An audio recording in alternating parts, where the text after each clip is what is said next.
生於兩岸四地圖書館、檔案館及博物館傑出工作者訪談。咁喺呢個環節咧，我哋好高興能夠邀請到 Marta Pozo 女士。咁 Marta Pozo 女士咧就係世界著名建築設計事務所 MVRDV 嘅亞洲區總監啦。咁由2014年起咧就喺上海度任職嘅。咁佢同時係 BREEAM 國際註冊綠色建築評估師以及 LEED 協會綠色建築會員。咁佢係領導住 MVRDV 嘅可持續發展部門嘅。咁喺呢個環節啦，佢就將會分享 MVRDV 喺圖書館建築設計嘅當中嘅理念啦，同埋當中好多思考過程嘅演變。咁佢更加會解說天津濱海圖書館背後嘅各樣嘅建築設計理念以及元素嘅。咁喺呢個環節，我哋就交俾Marta Pozo 女士同埋當中書嘅編者，嚟自北京大學嘅蔣天琪同學。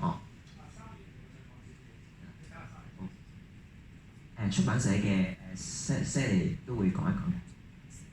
好，各位大家好，係我係超媒體出版社 Sandy， 係咧我好榮幸咧可以參與呢本巨著啦，我覺得真係巨著嚟嘅，即係你淨係聽個名咧已經知道，淨係要做都好頭痕啊，因為咧呢本書裏面咧係訪問咗兩岸四地嘅圖書館啦、檔案館啦、博物館啦、書店啦，你淨係聽咧就約訪問都搞1年半載啦，係咪？做訪問完之後仲要去整理資料啊等等，係真係花咗好多時間、心力啦、精神去處理㗎。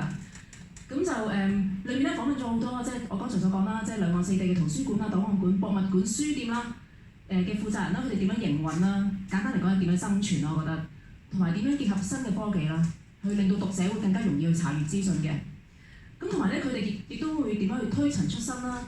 諗啲新嘅招數去扭轉局面啊，即係令到現代嘅年青人啊，會更加愛上閱讀啦。特別喺而家呢個咁資訊爆炸嘅年代咧，即係佢會認識知道點樣去求真啦。可能現場有好多好後生嘅學生，可能會覺得即係哇去圖書館唔使啦，上網睇晒啦咁樣。仲要去即係唔使講到話去博物館添、檔案館添。如果唔係老師逼嘅都唔會去啦，係咪？怕扯係啦，即係會覺得你上網睇晒啦，手機睇晒啦。其實唔係嘅，我覺得喺網上面睇到嘅係資訊咯，係是是非非，即係無從辯證嘅。能夠整理成書、整理成一啲文獻俾你睇嘅咧，我覺得已經係去蕪存菁。真確度咧，可以多見99%㗎啦。咁而呢本書裏面訪問嘅佢哋嗰啲館長啦、店長啦，就係點樣推陳出新，結合一啲新嘅科技，去重新令到你哋嘅年輕人去離開呢個虛擬世界，去真正去認識點樣去辨認真確嘅資料啦，同埋去重新愛上閱讀啦。佢哋都花咗好多心機嘅。咁所以呢本書咧，亦都係佢哋嘅心聲嘅表達啦。咁我都好希望大家咧可以留意呢本書嘅。咁呢本書咧係啱新鮮滾熱辣，琴日先印起嘅啫，仲係熱辣辣嘅。幾驚啊！幾驚今日發佈會送唔到嚟啊！仲係啱先送運到嚟嘅啫，熱辣辣嘅。咁啊喺背後真係大家付出咗好多心機嘅。咁就嚟緊咧會書店啦、商務印書館啊、三聯書店啊、中華書局啊等等嘅地方咧都會見到有嘅。嚟緊香港書展咧亦都係頭炮之一啦。咁都希望可以大家支持嘅，支持即係佢哋付出嘅心機。好，多謝晒。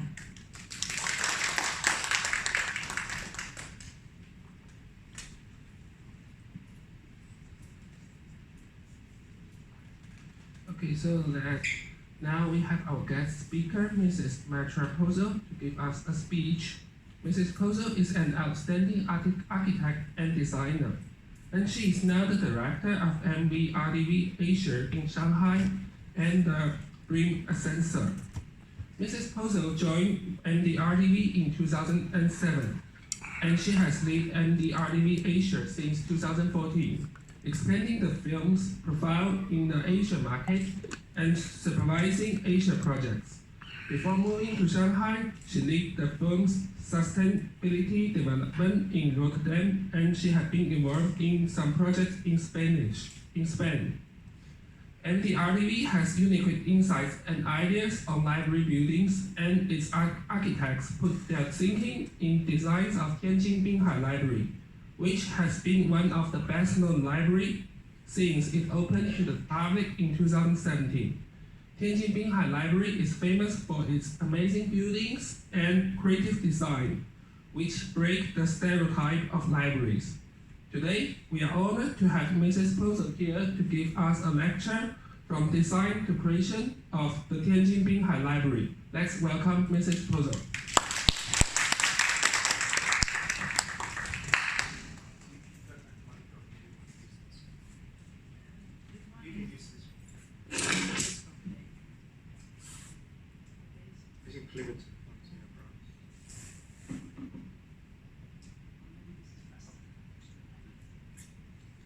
Good morning, everybody. Thank you very much for the introduction. Thank you very much, Patrick, for the invitation to be here. So we are architects. I'm going to introduce some of our thinking. For me, more important than the building itself is to explain what is the thinking behind and what are the reasons of that building. So that's why I call it exploration. So MVRDV is a practice that has already 23 years of experience. During all these years, we have been thinking what a library. We work a lot in public buildings. We have worked in several libraries, and we have been thinking what a library can be and how a building can reflect what society needs for a library. So this is what I'm going today to explain to you. MVRDV is a research, urbanism, and architectural practice. I will focus in the world of research because for us, research is what it leads the design. So going back to the topic that brought us today here, the design of libraries. So there was a time when the libraries were these silent spaces with a study desk surrounded by hard copies books. And this library is from the 16th century. And already in the 18th century, there comes this image. This is an utopic library. This was not built, but it was an utopia. It was a vision of what the library can be. And then if you see here, there are no desks.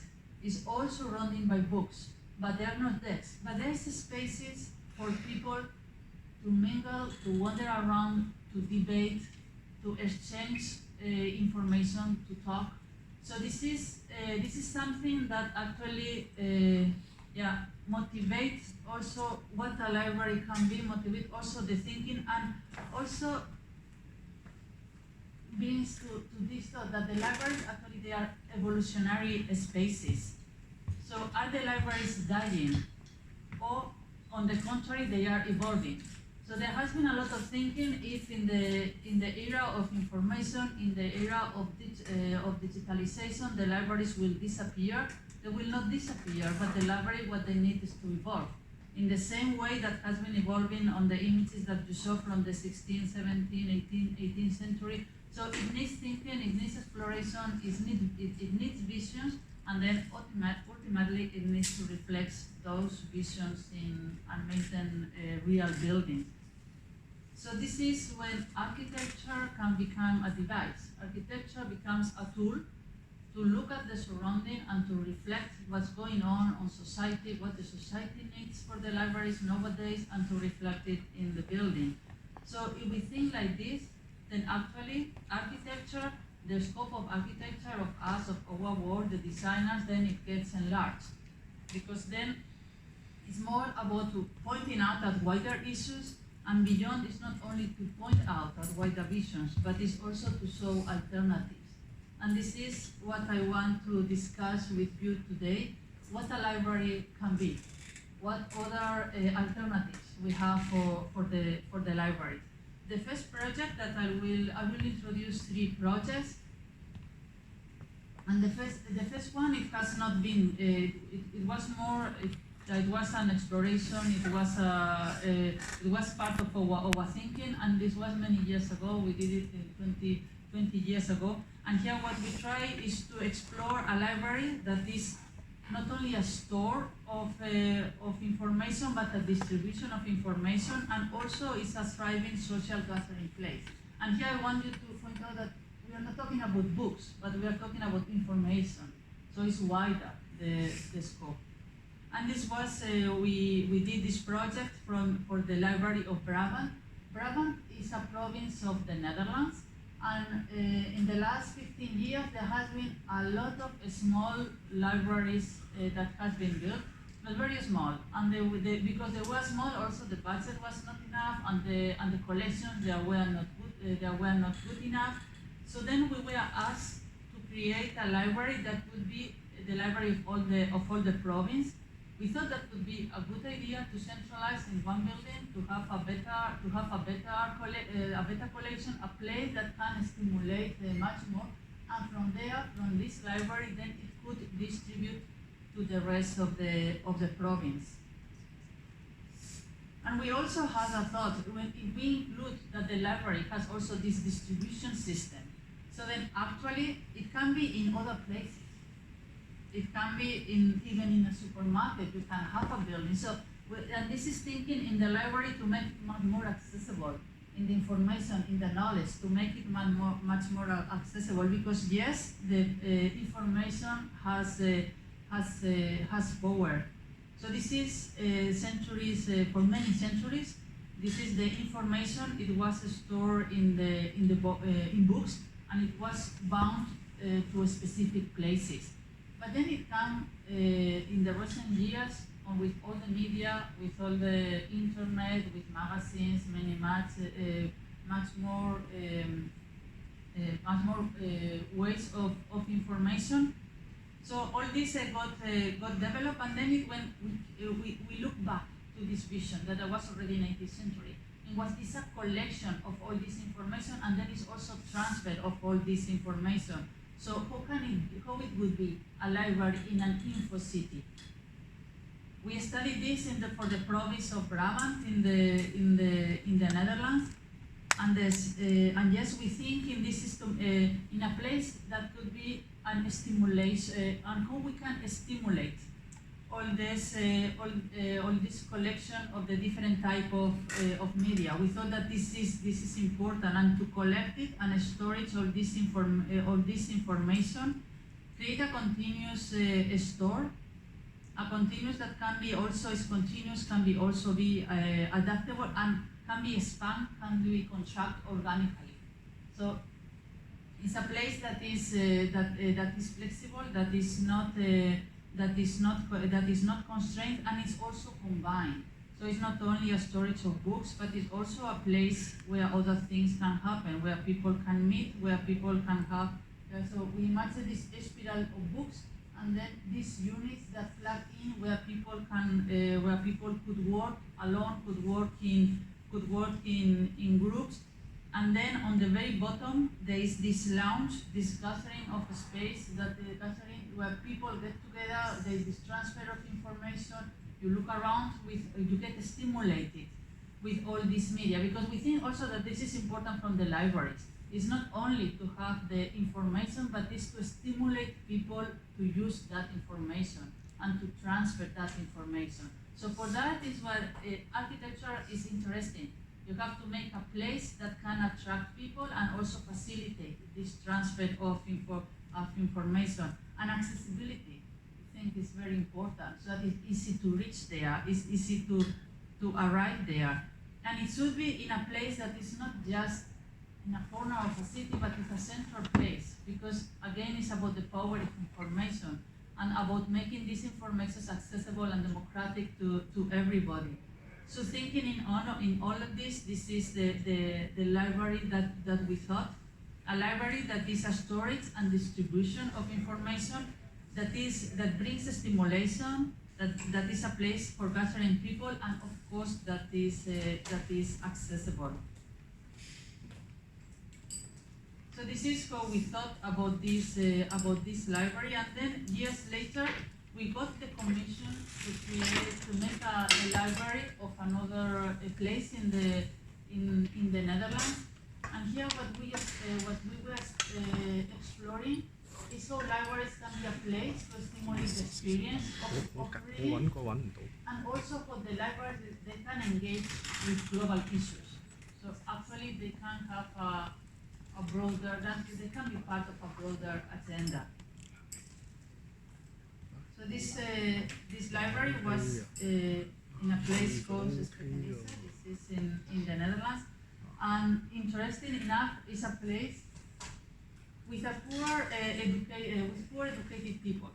So one of the places, and also the kids, of course, they are now less and less interested in reading. And in this environment where there was no much interest in reading, we were asked to create a library in the middle of the town, in the main square next to the church.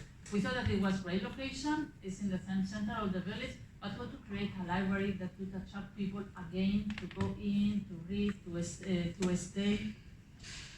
Because yes, this was the situation. People were focusing on the TV. They don't go to the libraries anymore. And another reality is that library is a public building in many of the cases, and more they are not funds for public buildings. So we had to think in a way that how to finance that. So how to combine the library with some commercial activities that could bring money. So then what we thought is fair to start with a commercial thing. This where it would be, it can be a cafe, it can be a restaurant, it could be a supermarket, now it became also an iPhone store. So it's a place that is the one that generates the money, and then on the top we start to add different layers, and it creates this pyramid. And then this pyramid, we wrap it up all with books. So what we are creating is a mountain of books. It's an exciting place where the kids, they go in, they start climbing around these 450 meters, and they can stop, they can take books. So what we are creating is experience. And hopefully an attractive experience, an invitation to read. And in the plinth is where we will have the cafe, we have the restaurant, that is the part that is going to generate the money. So we try to make a building that is as open as possible. So you can see here, this is important detail, this is the pavement, that is exactly the same as the pavement of the square. So the people, they are in the square and they enter a place that is exactly the same, even with the same pavement. We want to create this continuity. So there's not a wall as such. So you just keep on, and then you enter, and then you see these stairs. The kids or the people, they go up, and then they discover this mountain of books. Keep on climbing, and then you get closer to the books. You can sit, you can read, you can also look in the computers. There is also these hidden elevators. So in case there are elderly people, they can go with the elevators. But hopefully, what we want is that people, they go and climb. There are some moments there in the book mountain where there are these spaces to more relax, more intimate places. You can also study inside of the mountain. And there's also these bigger caves inside where there is some small conference places, lecture places to people to have different activities. And then if you go outside, then you are part of the mountain path that goes up. And in the way, then you can grab books, and you are always in this kind of topographical landscape environment of books that leads you to the top. And in the peak, then you have there's this cafe where people can sit and have a nice place to read.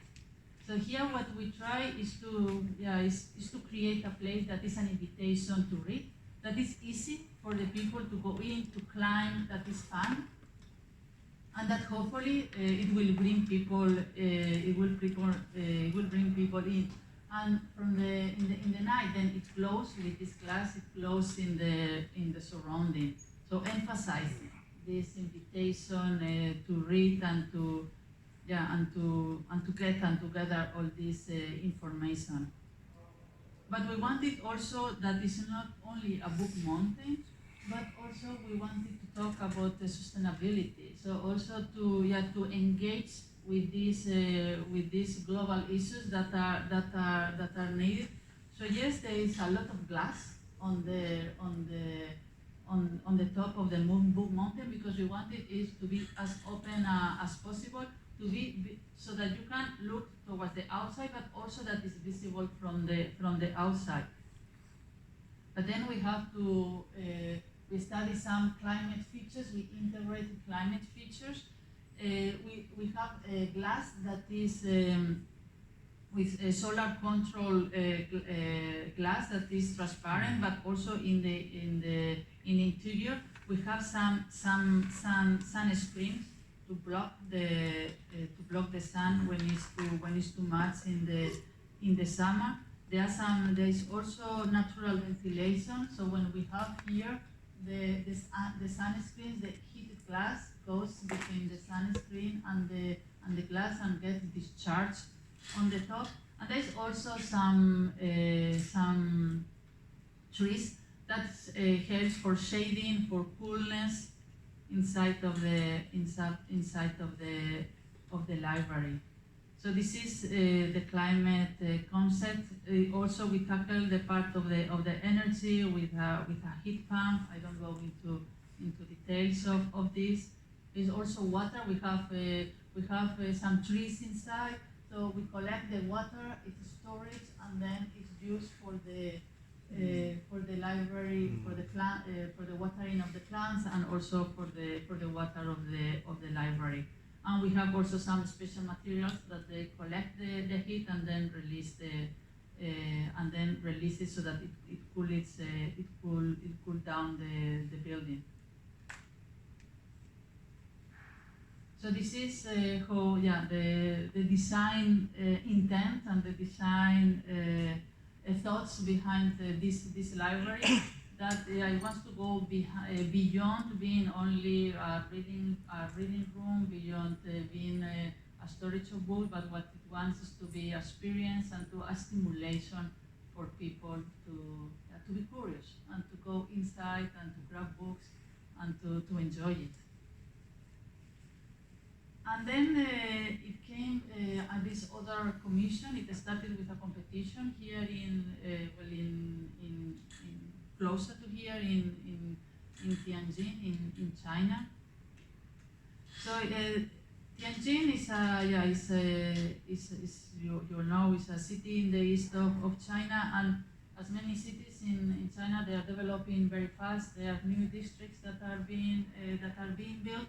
And Binhai was one of these districts. It's 45 kilometers from the city center, and there was a lot of residential, a lot of industries, but actually there was missing something that creates community. So it's not even talking about activate a community, but to make a community, because the people, they were moving to these new places, and you need something that brings people together, and that was part of the thought of the government when they launched this. This was first a competition, and it was interesting because they asked for a library and an auditorium, and we thought that this was already a very good start, because libraries normally, traditionally, this is a very intimate spaces. These are spaces like they are more silent, and then auditorium is a place where people gather. So we thought that this combination of these two things, it can be very interesting and also very contemporaneous, how to mix things. And also it's in line of already MVRDV thought many years ago to mix more functions into a library. And also what we thought it was very interesting, it needed to be a community maker. So a kind of living room for the new district, because there were a lot of housing there. There were new people that they were coming to live to this new district, but they needed a glue. They needed something that bring them and that welcome them. So it started. This was first a competition that started in 2013. And at the beginning, we were given this plot. We thought also, as I said, the starting point, we were very happy about what was the conditions of the brief, about the program, also about the thought of the government to have a community maker. And then we got this side that it was in front of the square, that it was connected. So this also, this is very good component. So from the beginning, we always thought in a library, in a volume that would be very accessible, that it would connect with the public space. So also you can see this continuity. So from the plaza, you go in, it's open. We also wanted, it's not a box. It's a place that is welcoming people, that is calling people to go in, and then in the middle it was the auditorium, the public park. This was the competition. As I said, here you can see this connection, this invitation again to go inside the building, and behind the void, then you have the more traditional library as such. We won the competition, and during 1 year and a half there was silence. We didn't know what was going on with the project, if the project would continue.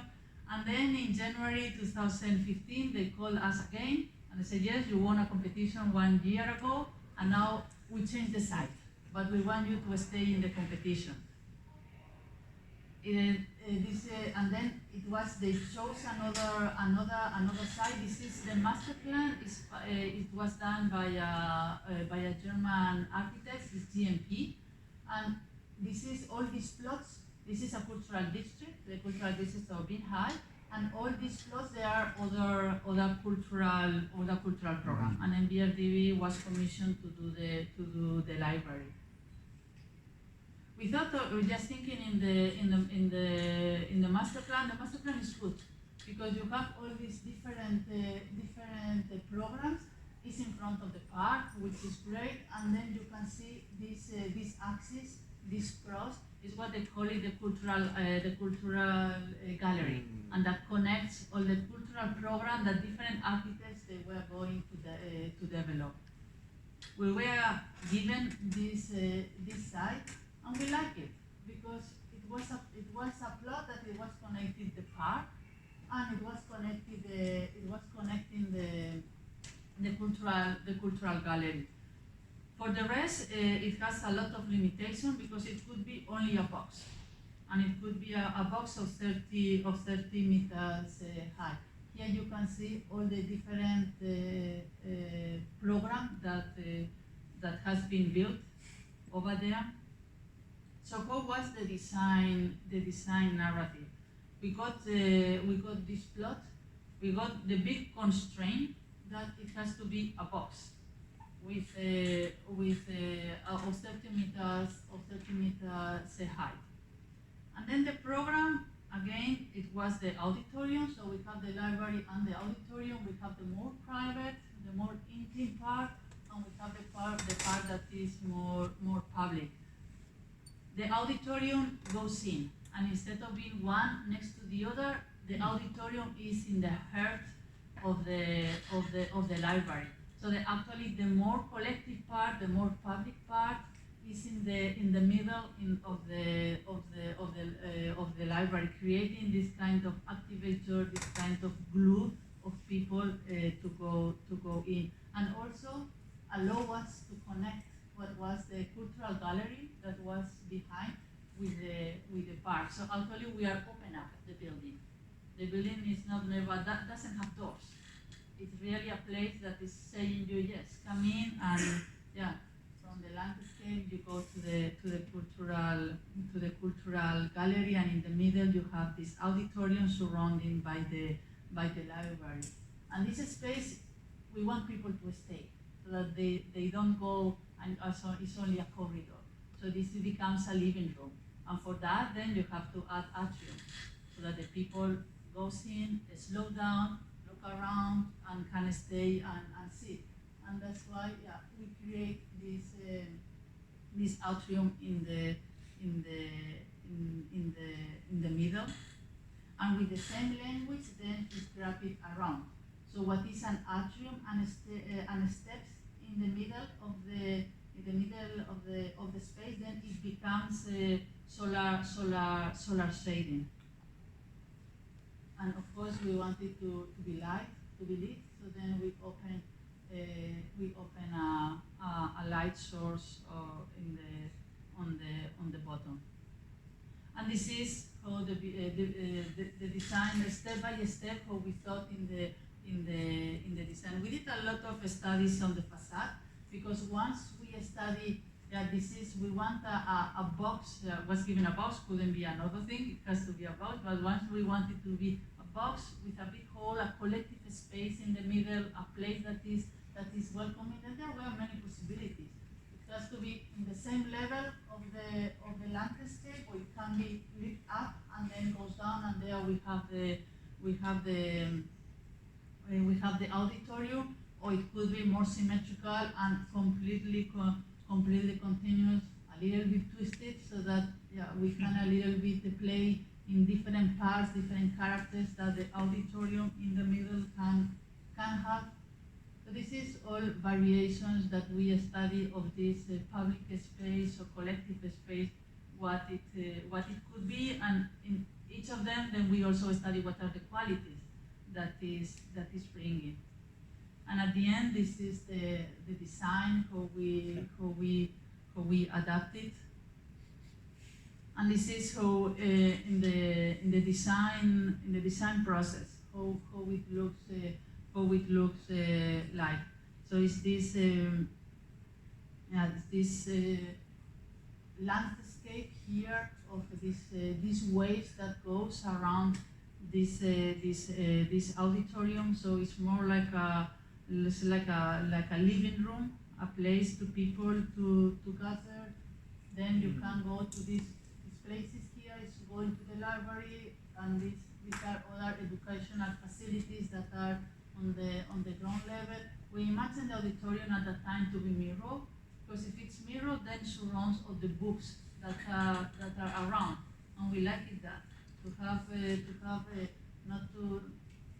to really reflect what is around. And then we thought in all these big atrium ought to be covered with books, and this resembles this vision of the 18th century of Bolle, when it was all this big space, this kind of monumental space, all surrounded by books.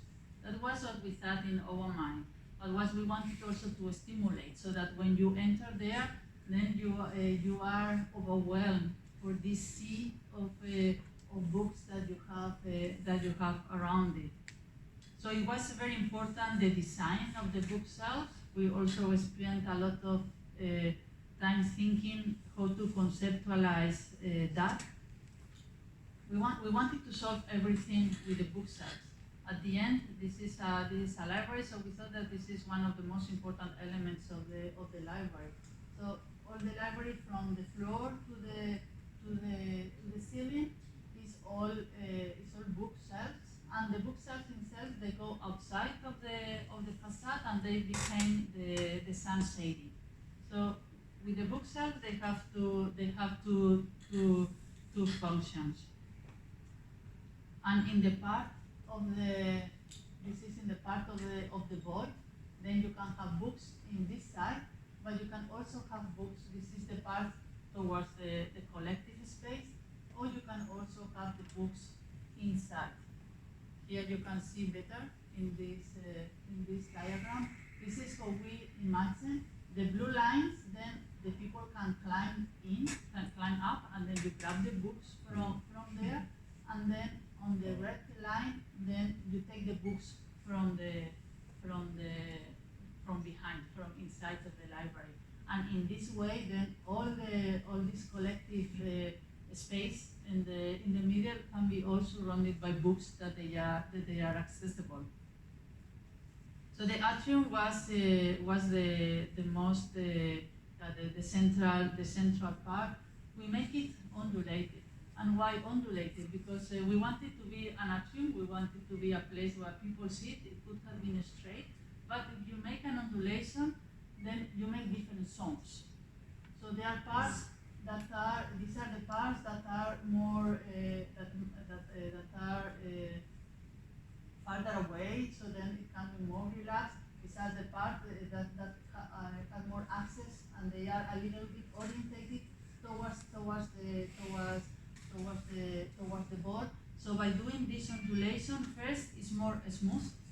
You invite people. If you make it straight, then the people is like you want people to go from one place to another. If you make the undulation, in a way you are inviting people to stay there. Also allows, when you make the undulation, also allows to create like more, it's like more Interaction. Yeah, it can be. It can. Socialization. It can. Yeah, it can be also. You slow down the people in the moment that you create this curve, and also you create different views. But this kind of assumption that people stay longer, or they go avoiding to go from one place to another to a straight line, is it based on your actual research or based on your assumption? No research. Research. Yeah. How do you research? Do research on Looking in other public spaces, because at the end Like it's a shopping public. It can be shopping mall. It can be. There are many examples in which public spaces or buildings in which, in the moment that you make a straight line, then you are the movement. You are facilitating the movement. So how do architects do this kind of research? Do observations and also, well, let's say, creativity. So how do they do it? There are different, of course, there are different ways, and it depends. In the case by case, we work a lot with references, with built references. You can also, for example, in this case, you can also with socialists, people that are sociologists, and then they can tell you and advise what is the best way to orientate to make people to feel more relaxed, to stay in a place. It has to be with colors. It has to be with the topography that you add. Even it has to do with how big the steps are, so that they feel more invited or not. There is a lot of psychology in the space, and there are other things that are more rational or more scientific. To put it. But then, would you say that people from different nations and people from different cultures, they would use public spaces differently? Yes. than others? Yeah. There are things that are universal, but there are other things that are cultural. For example. Like, for example, in the Netherlands, the privacy is here. For example, in Asia, in China, in Hong Kong, that is from our experience. People take more care of the privacy. In the Netherlands, people expose a lot, and they don't feel uncomfortable. What about people from former Soviet nations? From Former Soviet Union nations? From former communist countries? From our experience, because for example in Russia we didn't build much. We built more in China. So here, for example, in China is more they feel uncomfortable if they are. But this is maybe has more to do in the public space, and also when you add public space in housing projects. So they feel more uncomfortable if you have balconies looking towards that public space. For example, in Europe, especially in the Netherlands, people couldn't even realize, they don't feel uncomfortable with that. But in this way, it's a place where people, if you go there, it's already a place that you go to meet more people. So the fact of the privacy here is something that we didn't take into account. It's public. We wanted here to maximize the publicness of the library and of this space, and to make it as collective as possible.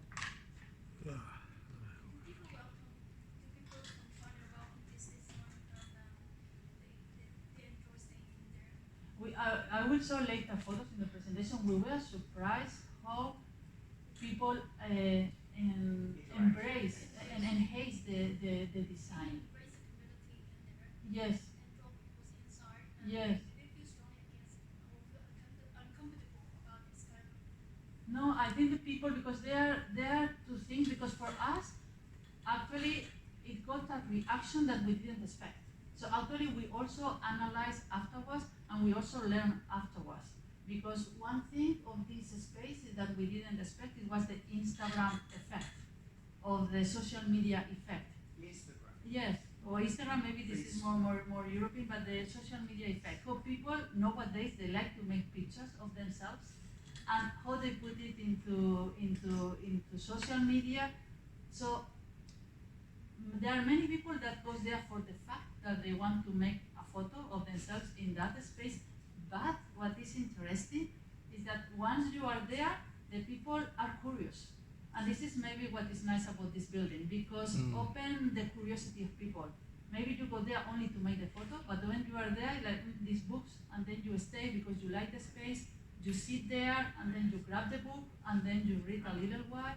And this, for example, we were talking with the director. I think Patrick, you also talked with the director of the library. Yeah, and they told us that actually this library has the highest rate of borrowed books in all Tianjin. They have a smart system that they monitor all this, and he thinks that is because of this space, people are curious, they want to go there to take a picture, but then people they also want to know what's going here. You know what? Sorry, can you repeat? I think yeah, one of the power of design, to put it at that, or maybe also the functions of the design, is that it can change people's behavior. Yes.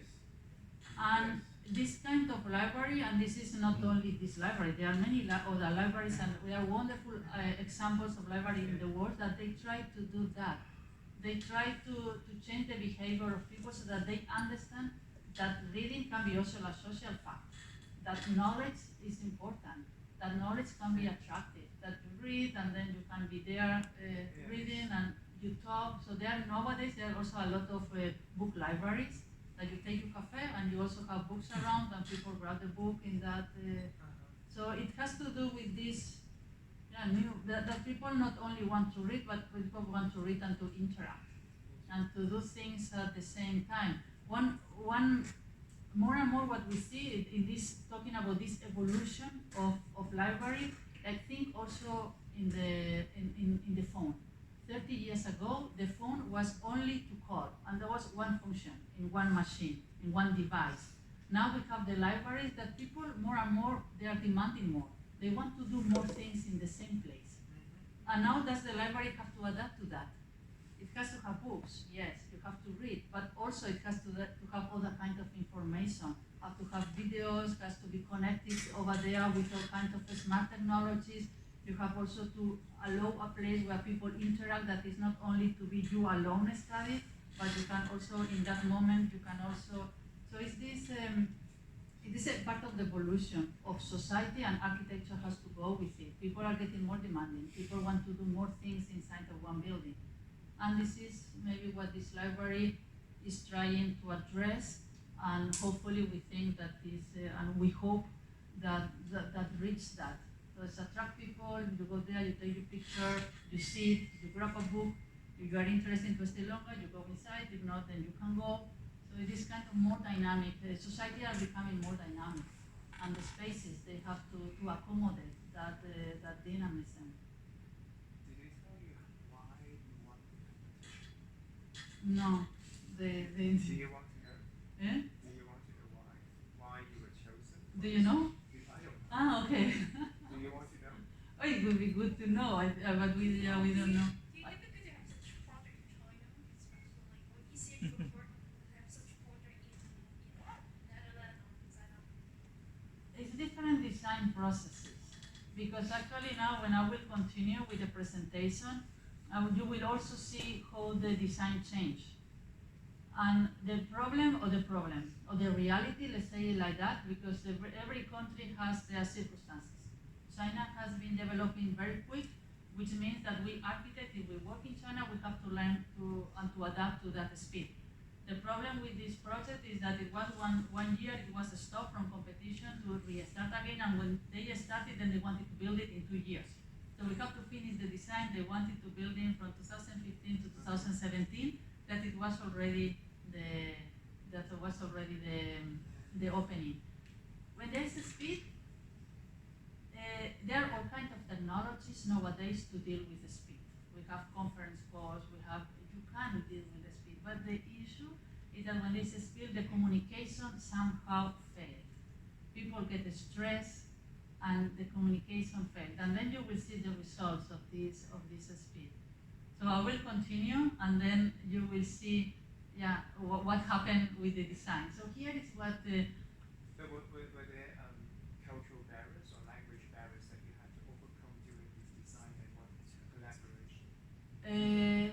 language barriers, I don't think, because we have a Chinese, everything was in Chinese, of course, and we are not Chinese, but we have Chinese colleagues in the office, in the team. So that was not, I wouldn't say that the language is the barrier. Culture is, there are two different culture. In this sense, also there is also different design culture. But I think here, maybe we can think also more in the process. That the process of design, the process of construction is different in the Netherlands or in Europe as it is here. Here normally is one package after the other, and they don't get integrated from the beginning. So once you finish one thing, then it goes to the next step, it goes to the next step. So sometimes it's more difficult to get the overview, to get everything fully integrated. And also, as I said, the speed is always an issue, because when you have such a speed, there is not a buffer time. You cannot accommodate to the changes, because there's always changes. But with the speed, it doesn't allow. So this is what we thought. You can see it's all books, and the books that are here, they are grabbed from the they are at our level, and the ones that are up, they are grabbed from behind. And then you can go down, and then you have these caves. Yeah, but if they are shelving the books like that, how do you identify the location? Yeah, Because you have to like you go to certain stacks, certain floor area. So how would you? There we did different studies of how it could be, and how it could be. You mean the location of the books, right? Yeah. There was different studies of how it would be, and for that it was a lot of communication with the librarians, because then what we wanted is to have it in alphabetical order, the different fields, and we did different studies of how it could be. We wanted that it is from A to Z, but of course they have symbols. They don't have our alphabet. So at the end, it was the librarian was the one who chose how it could be the organization of the books.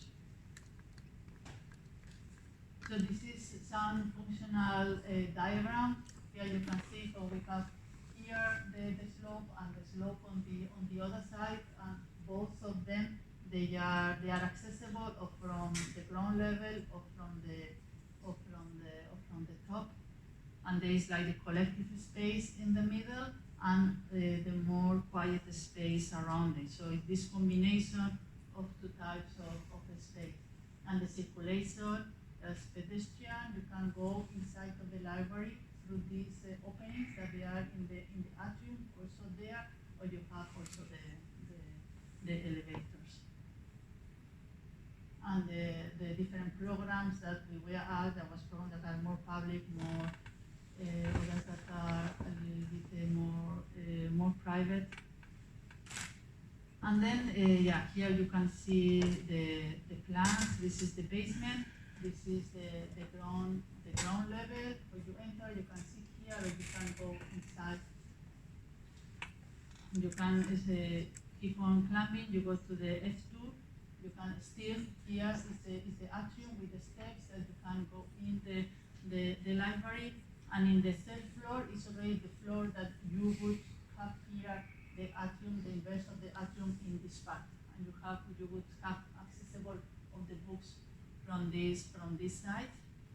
And then S4, then the atrium has finished, and this is only the circle that you see here. This is the light wall.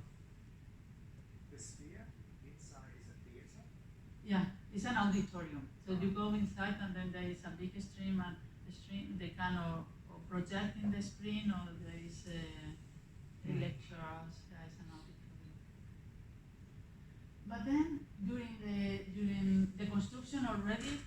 there was these explosions in Tianjin in 2015, and this had a big, I don't know what it says, but I just took it from, but I think it's about explosions, right? Yeah. And this had a big impact in our design. Because we did the design and we had these collective spaces with all the books, but then because of this explosion, and of course the fire regulations, they were approved. This was 2015, and 1 year and a half later they wanted the opening, and they was already under construction. There was this explosion, and then the fire regulation changed, and the fire regulation was very, very, very strict. And when they asked, because in these collective spaces there were all books, and the books they are vulnerable, so then they said that there cannot be books in the collective space where it was the base of the design. MVRDV started making studies of how we could fulfill with the new requirements, but of course we needed more time to research it properly. And also it was needed more money, because then you needed much more of fire detectors and sprinklers, a lot of sprinklers. So then there was two things. There was more money that was needed because there was more restrictions in all the fire devices, and second, we needed more time to find a way to make it as cheap as possible. There was no more time. There were no more money. So then, while MVRDV was studying all this, construction was continuing. So this was in June 2016. This was 1 year after the explosion. The building was already there, all under construction. It was already very, very advanced. And you can see this is under construction. There's already books. It's strange. Why the books are there? And then if you go close, then it's very disappointing to see that these are printed books. So for us, this was very frustrating. This was disappointing. This was not part of what we thought originally in the design, but at the same time, this was a side effect of the process. So it changed the regulations. There was no money for the new fire requirements. There was no time to investigate how to make it low in a more economical way. They thought that the idea to have the books that was interesting. So then they took it it was done in the more fastest way, let's put it like that it was to print the books. For us as an architect, as you can imagine, for us it's not only an image. It's not about the image at all. For us it was what it means to be in a place that you are surrounded and stimulated by books. So it suddenly is like it was not following the function that it had. It's very different to be, and it was fake books. So you didn't even feel that it's not honest your design. On the other hand, you have to understand at the end that you are part of that process, that you are part of a construction process that has a huge speed and a communication phase. And while we were investigating how to solve it, they were already printing the books. And this is the result. As a designer, do you have to recommend what kind of materials you use for the building, or Yes. just design? No, we also recommend. Yeah, we recommend and also prescribe the design, the materials. So we say what materials are they, and then they come with the materials, and we approve the materials. And the materials has a lot to do with the budget. That is the design.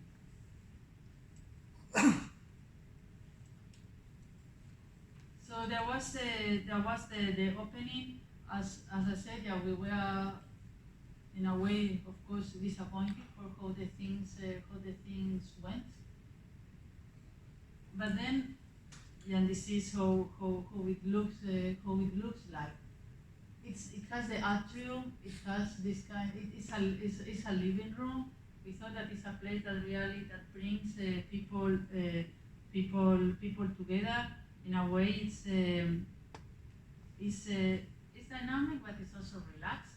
So we thought that it's a nice social space. That is what we thought. Of course, on the top there was the printing, and they put some books, little ones. I think some of them, maybe 200 books, 300 books, that it was allowed by the fire regulations, and the rest it's all printed books. But again with the design, it kept that to have the rooms that are connected with this public space, with these educational rooms. Then you have also rooms in the ground level with other facilities. And then it started to be fun, because then you see that this space that you build just as a library, then it becomes to have other uses. And then when you as a designer, you get somehow surprised. You didn't expect that, and then the people understand the design in other way. But it's also nice to see that people feel attracted, and this is a very special moment in your life that they want to be surrounded for books. So we thought, this is a nice. It's a nice outcome. So yes, there was the plus and the minus. There was the opening, and when it was opening, the first 2 weeks, it was this very good and positive reaction from media. We were overwhelmed. We didn't expect it that it would happen, saying that the futuristic is one of the best libraries in the world. But then weeks later, of course, the people realized that what this is were the books. There's only 400 books, and then there is a space for 1 million of books. And then there is a library with fake books. But on the other hand, if you look at the reality of because then first you have to understand the process, the design intentions, and then analyze the reality how it is now. This is one Saturday. I went there a few times. This is just one of the Saturdays that I went there. We normally go back to our buildings to check just how people are using it. And honestly, when I went inside, I got some kind of emotional feeling. Did you cry? No. But it was nice to see how people were using it. There were so many people, and there are people that they were just as I said, just making the photos. Then you can also see all these families. There was a lot of kids there grabbing the books. People come and McDonald's, okay? eh? Eating inside McDonald's. Maybe there are McDonald's in the cultural gallery. I don't know. You can eat and drink it. No, I don't think. I didn't realize, but I don't think that you can. I think they have a tea play, but I don't know actually about the facilities. But I didn't see any people eating in this space. But then you see, these places that is a group of people that they grab the book, they stay there. So at the end, you understand that in spite of all the minus and pluses, then the library, is playing the role of supporting the public life. And at the end, this was one of the design intentions, to create a place that brings people together, that attracts people, and then eventually will invite people to stay and to read and to be curious. That is what we wanted. And this is in Chinese, I can't understand, but I was told that here it says there is this monitoring of how many books is taken, and how the director is proud to be in the library that has more the highest rate of borrowing books. So then going back to the questions, are the library buildings still relevant today? And for that we have to think what is a library today. So So it has many functions. As we discussed while we were talking before, actually the library now is not only about books, but more important, it's a type knowledge, but it transfer knowledge. It's an exchange of knowledge. And it has to also to stimulate the reading, to stimulate the curiosity of people. And for that, being thriving gathering spaces, it can also engage with global issues. It can also be an educational place where with the building you can also teach to be sustainable. And of course it can be, and hopefully, community architecture or community maker, as it was the case of the Tianjin. And then it gives the library different roles into society, to this type of building. It's to educate, is to share, is to invite to think, hopefully is to create debate, which is very important, to communicate about civic values, and ultimately to support the public life. And can it be combined with other buildings, with other functions? Yes, we think it should. It should be combined with other functions. It should be accessible. It should have more things that are happening around it. So then we see that in the recent years, in the last 40 or 30 years, there has been a lot of thoughts about libraries. MVRDV has been part of these thinkings, but of course we are not alone. This is a collective effort from any other architects in the world who are developing excellent libraries and who are thinking in the libraries not only as a storage of books, but much more, and how they can adapt to the new demands of society and the new trends of society, and how to stimulate the curiosity of people. This is a library in Teudel. This one. No, this is Mecano.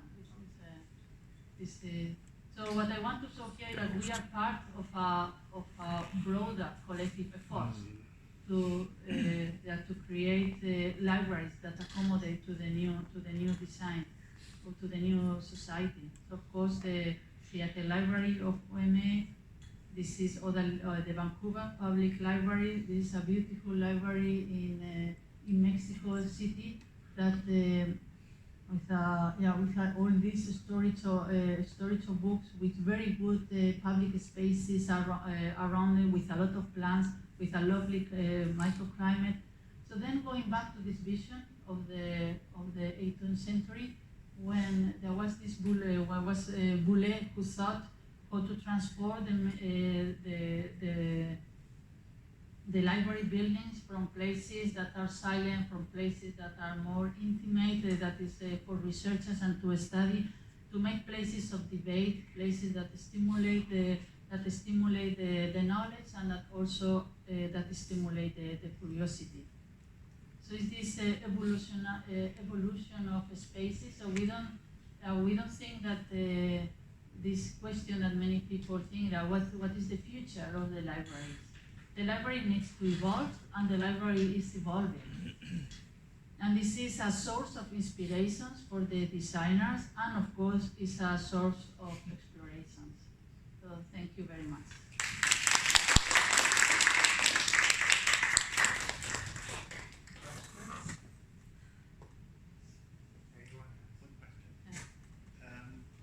So how do you communicate with the librarian in the Tianjin Library to get your ideas, especially your design concept to them?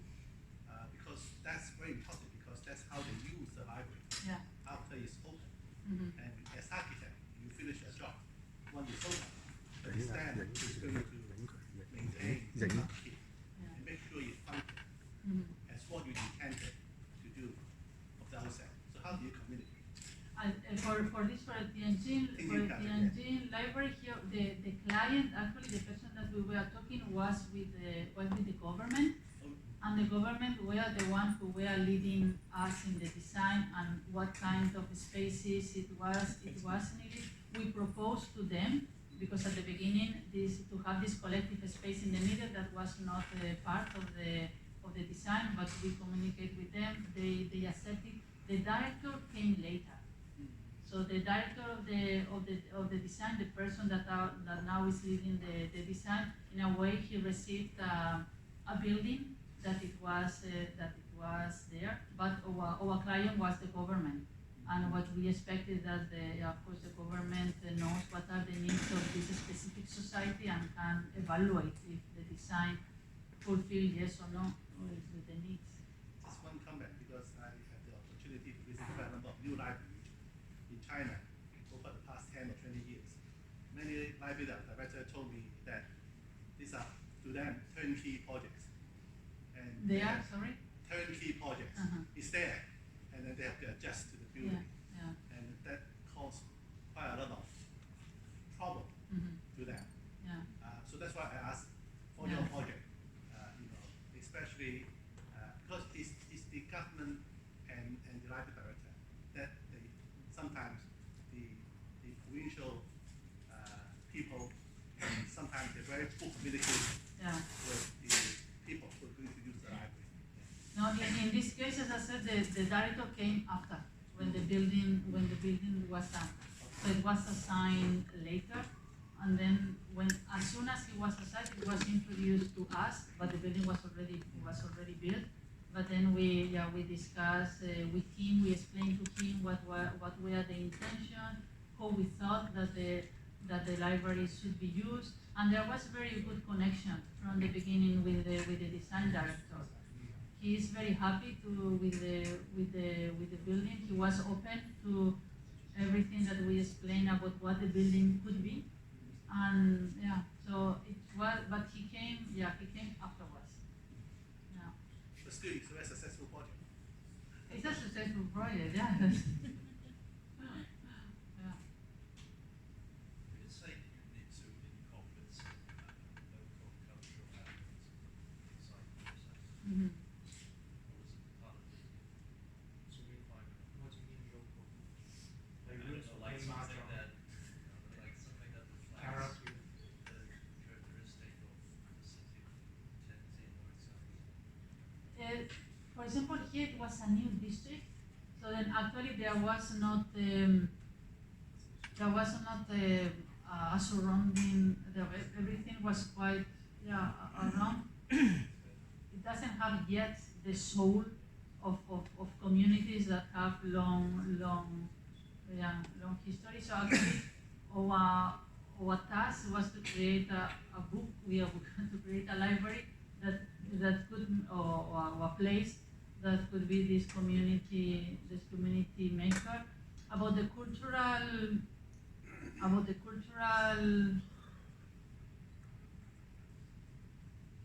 Yeah, they always said, for example, when you work in China, to understand what are the Chinese characteristics and what does it mean for us. For example, one thing, but this that we learn later is about this selfie effect. How people in China, they enjoy making them photos, and then there was a way of attract people. But when we designed, we didn't think in that. That was something that it came later. But for example, what it was the process. It was very much a Chinese process with the government, with how the things went very quick, and the way of working.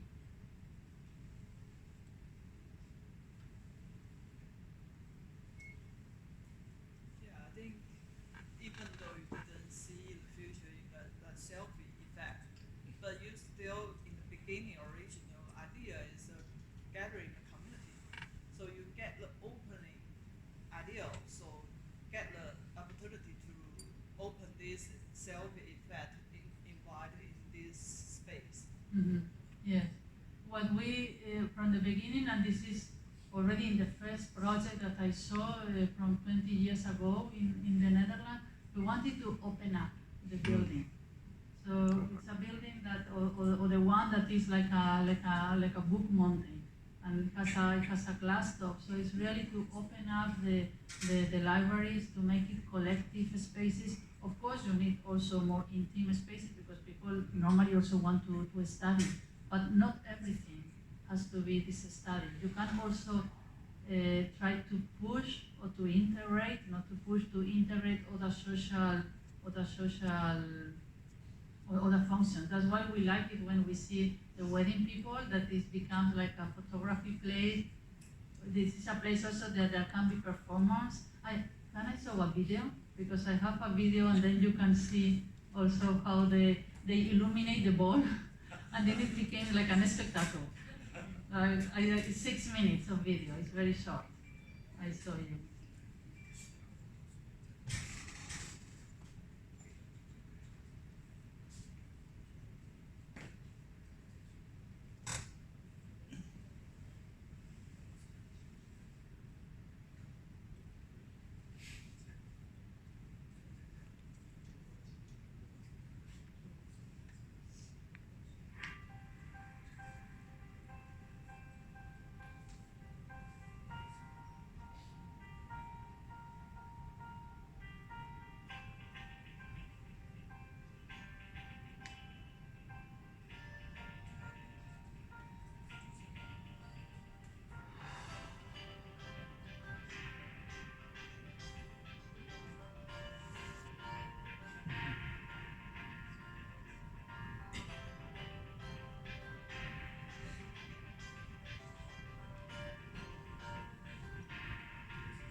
你影相。好。你已經有嘅，你攞翻你自己。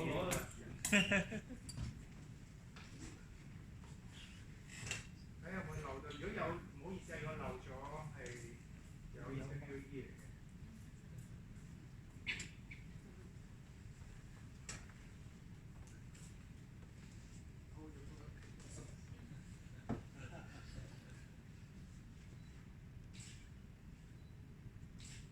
Thank you very much。唔該晒，多謝大家。你啱啱影咗我嚟台灣我哋嘅主講嘉賓影相。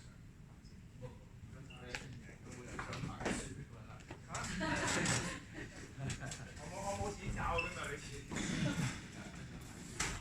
咁我哋2點鐘咧會請咗個新西蘭嘅。俾嚇？佢都應該有。哦。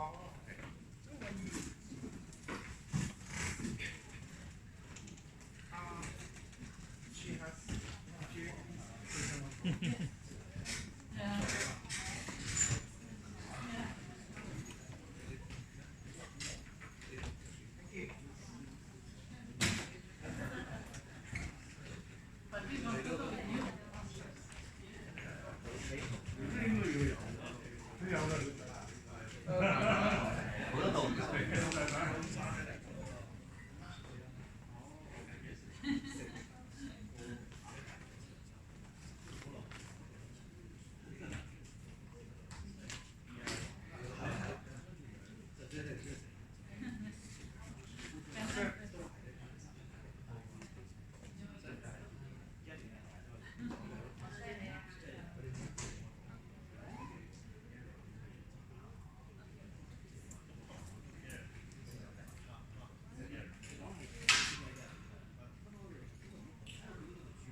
咁就我攞翻個電話就真係。